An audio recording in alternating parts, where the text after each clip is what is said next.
हरी पेन्हिलेनी साड़ी की लाली लगाई लेनी। गाना सुने हैं हरी रूपवा सवारी कहतिया मेरा रू एगो होता पिछवा से चूक राजा जी कि एगो होता पिछवा से चूक राजा जी। बाकी ठंडा बहुत ज्यादा पड़ा था ना। एक ठो गाना सुनते सुनते आ रहे थे कि जानू हो जाड़ा में कि जानू हो जाड़ा में जानी हमर दिल दुखावा साली ओढ़ के हर साली ओढ़ के मिले। जैसा कि मैंने कहा कलाकारों की संख्या बहुत ज्यादा है, सब लोग का भी एंट्री बाकी है तो हम ज्यादा वक्त मिलेंगे, बस 2-4 गीत सुनाएंगे उसके बाद फिर अगला कलाकार जिसको भी बुलाएंगे हमारे मुकेश जी आ जाइए। कि किसिया भी झाड़ लेनी पेन्हिलेनी साड़ी लाली लगाई लेनी रूपवा सवारी।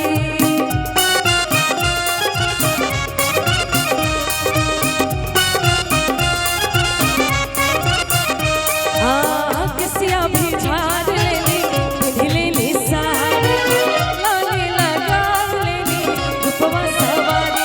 एगो होता पिछवा से चूक राजा जी एगो होता पिछवा से चूक राजा जी। और तमाम गार्जियन को मेरा बार बार प्रणाम बा। लगाई दी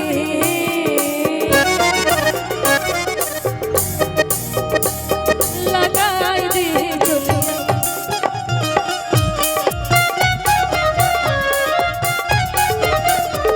लगाई दी चुलिया के भूख राजा जी।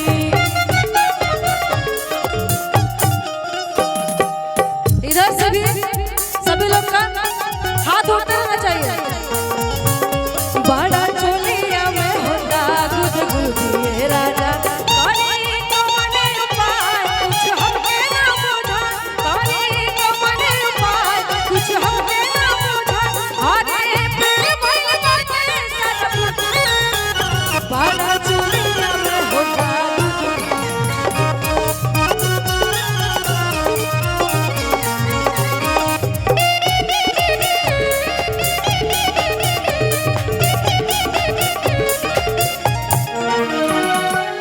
आप लोग भी आ जाइए। माही मनीषा और जितने भी हमारे प्यारी प्यारी बच्चियां हैं सब लोग आ जाइए। थोड़ा सा स्टेज क्योंकि बहुत बड़ा है ना, सब लोग रहेंगे तो भरा भरा लगेगा। और एक और कौन सा गाना बोले थे कि सैया चुभुर चुभुर गड़े और चनवाना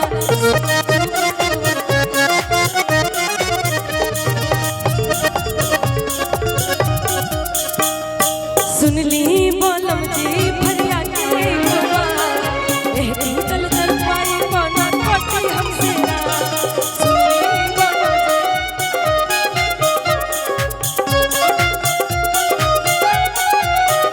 चुभे सुई नियन सौ से बदना चुभे सुई नियन सौ से बदना।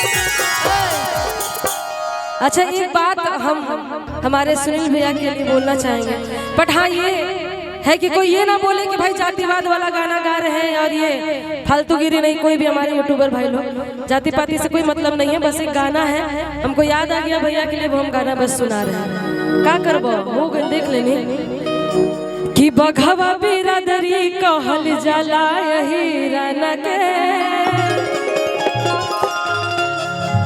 अब भाई। हेलो हेलो ठीक देखिए हम पहले बोले थे भैया को बोले कोई दिक्कत नहीं है इसलिए हम इसलिए पहले भी बोले कोई जाति पाति वाली कोई बात नहीं है, इसी पे गाना है इसलिए हम सुना दे रहे हैं। आपत्ति है तो कोई दिक्कत है, बहुत सारा गाना है ना। कि एगो होता पिछवा से चूक राजा जी लगाई दी चुटिया भूख राजा जी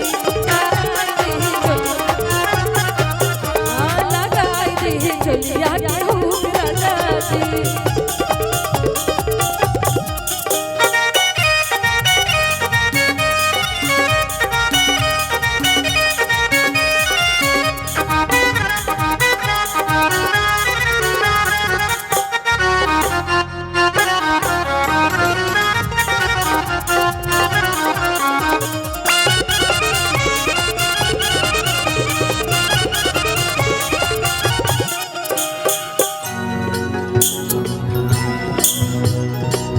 इधर आइए, इधर इधर।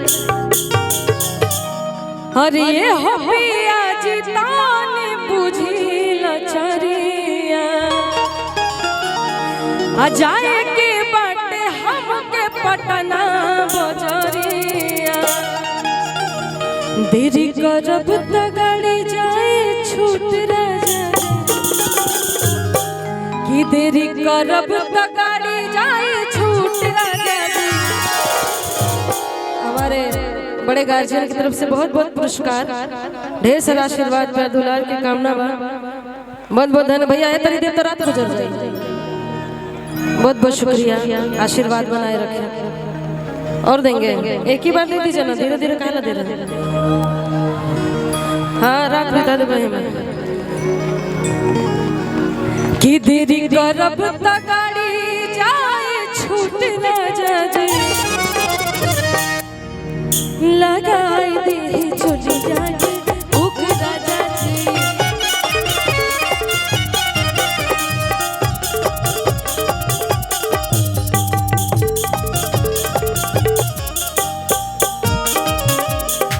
बहुत बहुत धन्यवाद।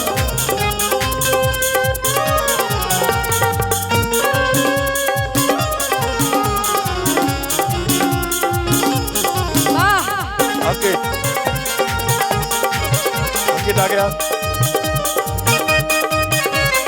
अंकित